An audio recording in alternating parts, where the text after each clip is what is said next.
देखो इस क्वेश्चन में क्या दिया गया है, हमारे पास एक डिस्क है जो कि फ्रिक्शनलेस सरफेस पर रखी हुई है, फ्रिक्शनलेस सरफेस पर रखी हुई है।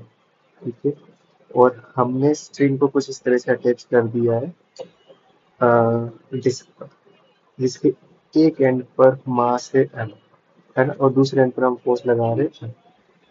तो हम जिस एंड पर फोर्स लगा रहे हैं उस एंड का एक्सेलरेशन हमें बता रहे हैं। ठीक है, अब देखो, और स्ट्रिंग और डिस्क के बीच में फोर्स क्या है, सॉरी फ्रिक्शन फोर्स क्या, जीरो है ना, यानी दोनों साइड में जो टेंशन रहेगा वो सेम रहने वाला है। ठीक है, क्योंकि स्ट्रिंग मासलेस है तो अप्लाइड फोर्स और टेंशन का वैल्यू सेम रहने वाला, तो यहाँ पे टेंशन एफ होगा, यहाँ पे भी टेंशन एफ होगा, और ये फोर्स एफ हो जाएगा। ठीक है, तो सपोज एक्सेलरेशन डिस्क का एपी है, इस ग्लोब का एक्सेलरेशन क्या है, मास एम का एक्सेलरेशन क्या है, a1, और इस एंड का एक्सेलरेशन क्या है, a2 है ना, a2।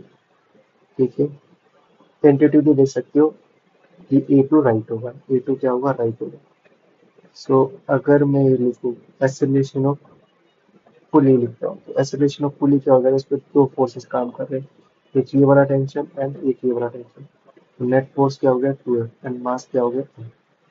सिमिलरली इस हैंड का क्या हो जाएगा, एक्सेलरेशन a1, एक्सेलरेशन a1 क्या हो जाएगा, फोर्स डिवाइड बाय मास। ठीक है, फिर हम मूविंग पुली का एक्सेलरेशन कैसे ले सकते हैं, मूविंग पुली का एक्सेलरेशन होगा a1 plus a2 divide bye, acceleration of pulley क्या है, राइट, तो इसलिए वैल्यू क्या होगा, positive 2f divide by m।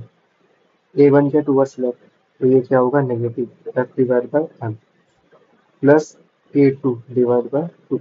तो देखो ये क्या हो जाएगा, 4f divide by m that is equal to minus f divide by plus a2, है ना।